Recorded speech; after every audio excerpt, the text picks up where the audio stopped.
Hello everyone, मैं ब्रजेश कुमार अपने YouTube channel GK by Brajesh पे आपका स्वागत करता हूं। दोस्तों, हम लोग यहां पर समझेंगे इंडिया फर्स्ट आर्म यूवी या अनमैन्ड जो व्हीकल होते हैं, इनकी बात हो रही है, ड्रोन की बात है। तो सबसे पहले समझेंगे कि भाई ड्रोन है क्या, और इस ये जो अभी बना हुआ है रुस्तम वन, इसके बारे में डिटेल समझेंगे, क्योंकि आपके जो भी अभी अपकमिंग एग्जाम होंगे यूपीएससी में, सिविल सर्विसेज के मेंस में थर्ड पेपर जो काम आता है, साथ में एनडीए सीडीएस का अभी होना है आपको 13 सितंबर में, और इसके साथ में जो भी आप रेलवे और एसएससी एग्जाम देते हो, सभी जगह पर ये काम आएगा। तो उसी को ध्यान में रखकर हमने यहाँ पर रुस्तम वन डीआरडीओ के बारे में बात किया है और समझते हैं। देखिए, बहुत इंपॉर्टेंट है।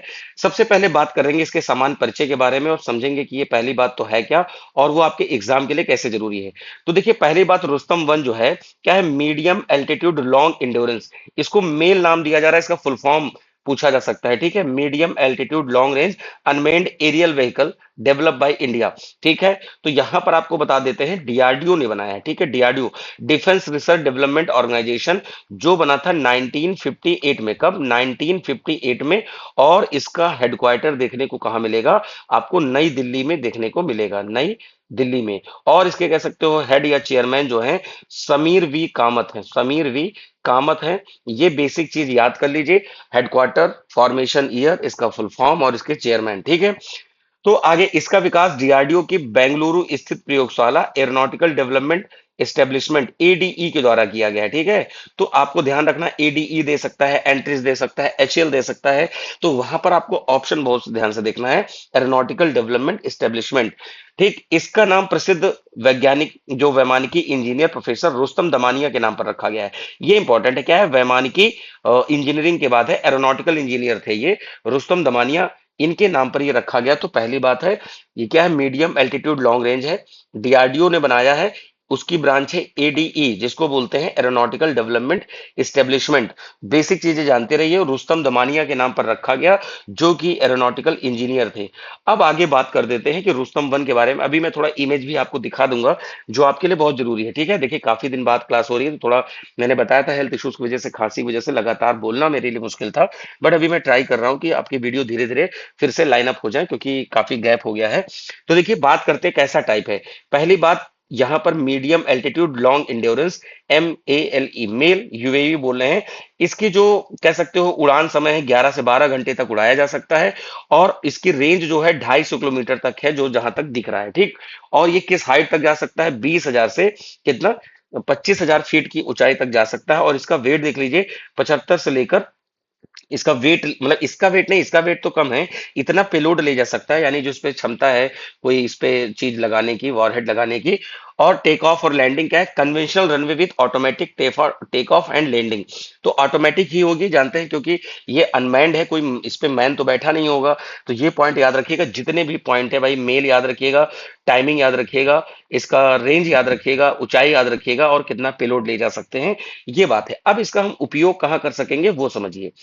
तो देखिए भाई, real time day and night intelligence gathering along border and coastal area, तो जो हमारे सीमावर्ती और तटीय क्षेत्र है, दिन रात में वास्तविक समय पर निगरानी करना है इसका काम।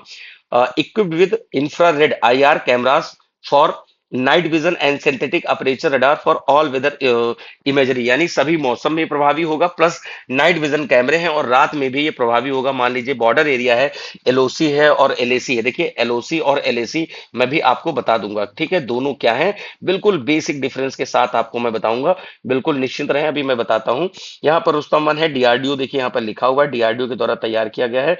और इस तरह से कुछ और इमेज है जो मैंने आपको लगाई है, अलग अलग जो चीजें हमें अवेलेबल हो पाई हैं, तो इसी को लेकर हम यहाँ पर आपसे हम डिस्कस कर रहे हैं, और आपके लिए बहुत इंपॉर्टेंट है। ठीक है, आगे बात करते हैं। इसका जो आर्टिलरी सपोर्ट है, assist arm forces in fire correction and tracking enemy movements, सेना के तोपखानों के गोलों की सटीकता सुधारने और दुश्मन की हलचल पर नजर रखने में ये क्या करेगा? मदद करेगा। आगे बात करते हैं इसमें सिविलियन डिजास्टर एंड मैनेजमेंट। तो ये कह रहे हैं बाढ़ का आकलन कर सकेगा, जंगलों में आग लगी है उस पर नजर रख सकेंगे, उसकी खोज बचाव, इन सब में भी उपयोग किया जा सकता है। मान लीजिए उत्तराखंड है, इनमें आपने सुना होगा जंगल में आग लग गई, या कोस्टल एरिया है, या और कोई बात है, बाढ़ आ गई, कोई साइक्लोन आ गया, तो उन सब कंडीशन में भी इसका यूज किया जा सकेगा। ठीक है, अब देखिए जो मेंस के पॉइंट ऑफ व्यू से क्या इंपॉर्टेंट है। देखिए यहां पर जो इंपॉर्टेंट है, ये क्या करेगा, रक्षा क्षेत्र में स्वदेशीकरण, इसराइल के हेरॉन और सर्चर जैसे आयातित ड्रोनों पर भारत की निर्भरता को कम करेगा।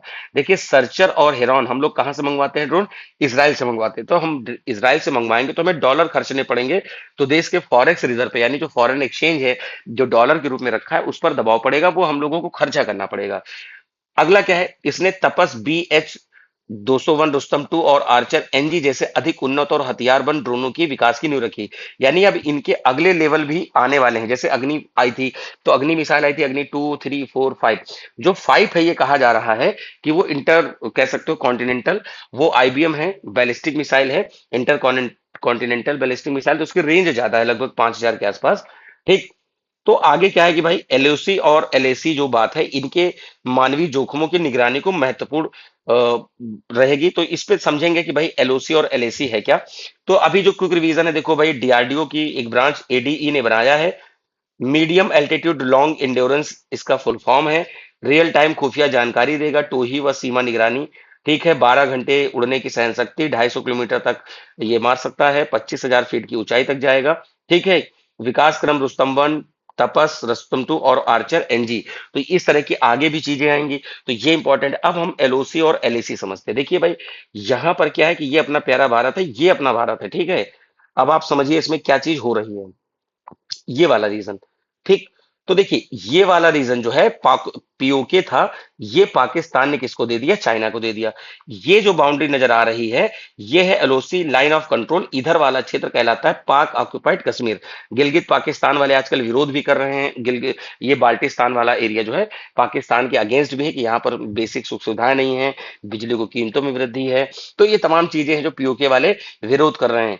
इधर देखिए चाइना ऑक्युपाइड कश्मीर है, जिसको हम अक्साई चीन वाला भाग कहते हैं। 1962 वॉर के बाद ये चाइना के पास में अभी है। तो इंडिया का बेसिकली ये वाला रीजन जो है, ये हम लोगों के पास है, जिसमें से ये वाला जो पार्ट है जम्मू कश्मीर का हो गया, और ये वाला पार्ट किसका हो गया, लद्दाख का हो गया। ये पॉइंट आपको यहां पर याद रखना है, ये बहुत इंपॉर्टेंट है। ठीक है भाई, इसमें से कोई आपको प्रॉब्लम होगा तो बिल्कुल आप कमेंट करके बताइएगा। LOC और LAC कितना इंपॉर्टेंट है, फिर से यहां देख लीजिए, ये वाला पार्ट है। ठीक है, ये सियाचिन ग्लेशियर है, ये अक्साई चीन वाला पार्ट है।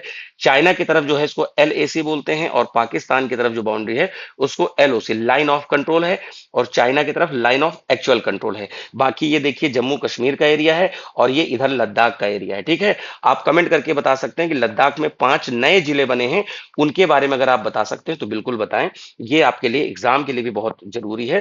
देखिए कम समय में हमने कोशिश करी है, और आगे जो कुछ इंफॉर्मेशन है, जैसे पृथ्वी क्या है, short range surface to ballistic missile. अभी जब आप NDA CDS का पेपर दोगे ना, वहां पर बहुत पूछा जाएगा। जब आप SSC का पेपर दोगे, रेलवे का पेपर दोगे, तो मैच द फॉलोइंग आ सकता है। Agni surface to surface missile है, later upgraded to ballistic missile.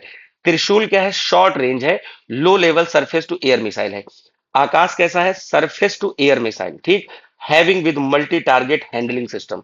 तो देख लो भैया, पृथ्वी शॉर्ट रेंज है, अग्नि सरफेस टू सरफेस है, त्रिशूल शॉर्ट रेंज है, सरफेस टू एयर है, आकाश सरफेस टू एयर है। उसके बाद नाग, नाग एक कह सकते हो कि भाई एंटी टैंक मिसाइल है, फॉरगेट एंड उस पे फायर एंड फॉरगेट पे काम करता है, दागो और भूल जाओ, थर्ड जनरेशन का है। पहली बात, एक ही बात ये इंपॉर्टेंट, फायर एंड फॉरगेट, दागो और भूल जाओ, अटैक करता है, एंटी टैंक मिसाइल है।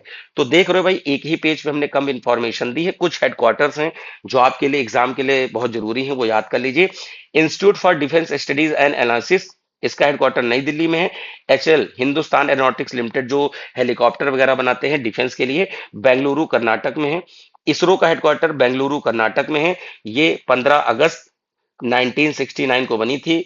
और यहां पर आप अगर इसके चेयरमैन कमेंट करके बता सकते हो, चलो मैं ही बता देता हूँ, वी नारायणन साहब है। कौन, वी नारायणन साहब हैं। ये किसी भी एग्जाम में पूछा जाता है। S सोमनाथ जी थे, तो इंडियन उसमें NDA में पूछा गया था।